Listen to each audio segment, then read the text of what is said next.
どうも、男中村です。手打ちそばは素人でも美味しくできます。専用の道具なんかなくても家にある道具だけでできますよ。今回はそば打ちの素人である私が美味しいそばの打ち方をご紹介します。そば粉っていうのは水を入れてこねても粘り気が出ないんですよ。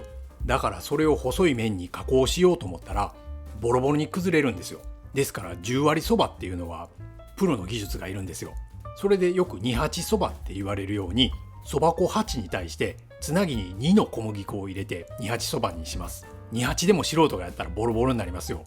素人がやるにはそば粉6の小麦粉4の64とか、そば粉と小麦粉が半分半分の55そばぐらいがちょうどいいと思います。そば粉の割合が減ったからって言って味が悪くなるわけじゃないですよ。例えばそば粉の割合が0の小麦粉 100% のうどんとかおそば美味しいですよね。そば粉の割合で味が良くなるとか悪くなるとかそういった問題ではないんですよ。だから例えばそば粉を2にして小麦粉を8にして逆の28そばにしたりするとすっごい打ちやすいですよ。ただ味はそばらしさは減ります。そばみたいな味がします。そば入りうどんみたいな味ですね。それでもそれはそれで美味しいですよ。そば粉って高いですからね、そばの割合を減らすと打ちやすくもなるしコストダウンにもなるんですよ。けどそばと呼ぶからにはやっぱりそば粉メインのそばを打ちたいじゃないですか。けどそば粉の割合を増やすとボロボロになってしまう。だから素人が打つには64か55ぐらいの割合で打つのをおすすめしているんですよ。あと必要な道具ですけど、平らな台と綿棒と、あと混ぜるボウル、それから包丁とまな板があればできます。平らな台はテーブルかちゃぶ台かなんか机でいいです。それぐらいありますよね。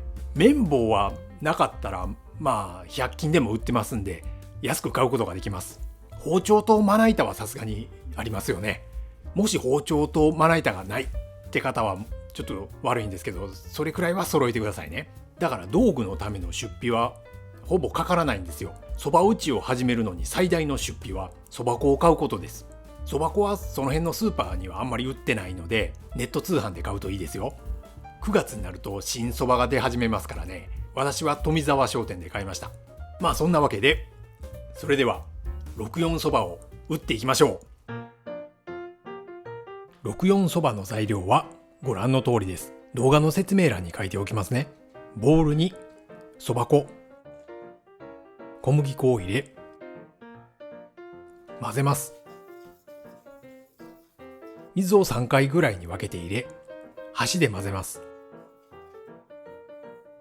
2回目、3回目、ある程度混ざったら手で混ぜます。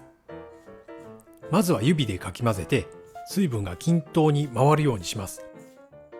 私はいきなり握りつぶすようにこねて手に粉がこびりついてますけど、これはスマートなやり方ではありません。久しぶりにやったんで要領を忘れてました。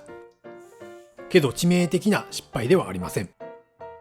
ただ手にこびりついてこねにくくなっただけです。それだけのことです。最初は軽く混ぜて全体に水分が均等に回ってから、それから力を入れてこねる方がいいですよ。生地が滑らかになったら OK です。10分ぐらい置いて生地を休ませます。その間にネギネも切っておきましょう。では生地を伸ばしていきます。打ち粉をします。打ち粉はそば粉を使います。まずは指で押さえて広げます。綿棒で伸ばしていきます。小麦粉が4割も入っていたら伸ばすのは簡単です。コツとか特にありません。打ち粉はたっぷりめにしておいた方がいいです。打ち粉がついてない部分は麺がくっつくんで全体に打ち粉がついているようにします。厚さがおよそ2ミリ程度になるまで伸ばします。手でなぜてみると厚い部分と薄い部分が指の感覚でわかりますよ。これを屏風に折ります。重なる部分には粉を振っておきます。まな板に乗せます。包丁で切っていきます。幅は2ミリ程度になるように、なるべく同じ幅になるように切っていきます。バットに移します。麺が完成しました。あとは茹でるだけです。茹でる前にわさび、ネギなど薬味を準備しておきます。そばつゆは既製品です。素人ですからね。鍋にお湯を沸かして麺をほぐして入れ、箸でほぐします。手打ちの麺はくっつきやすいからお湯に入れてすぐは箸でほぐした方がいいですよ。茹で時間の目安は2分ですが、麺の太さやいろんな条件によって変わりますから、少し食べてみて茹で加減を確かめた方がいいですよ。お湯を切って水で締めるところが取れてませんでした。お皿に盛ります。刻み海苔をばらまきます。素人の64そばの完成です。では、いただきます。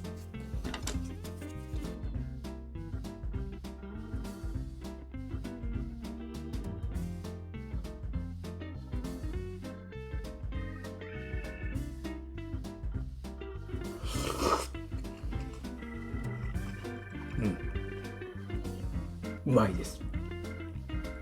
関東の人は違和感感じてるかもしれないですけど、関西ではそばつゆにドバッとつけて食べるんですよ。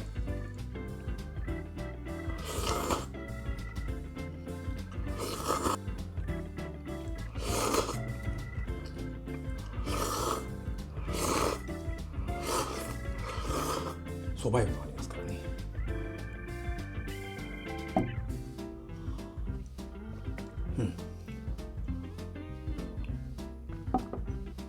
はい、ごちそうさまでした。美味しかったです。やっぱり素人が売ってますんで、麺が短かったり、麺の幅がバラバラだったり、要するに下手くそなんですよ。それがどうしたっていうんですか。美味しいですよ、これでも十分。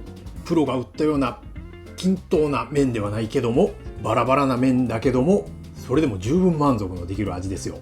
自分で作ったその作る喜びとその食べる喜びですね。自分で作るとそりゃやっぱり満足ですね。そば好きの方はきっと満足できると思いますので、ぜひ挑戦してみてください。今回の動画が面白いとかためになったって思ってくださった方は、いいねとチャンネル登録をお願いします。またブログ、Twitter、Instagram もやってますんで、そちらもよろしくお願いします。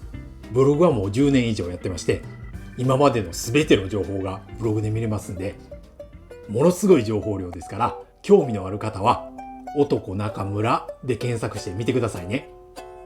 はい、今回は以上です。最後までご視聴いただきましてありがとうございました。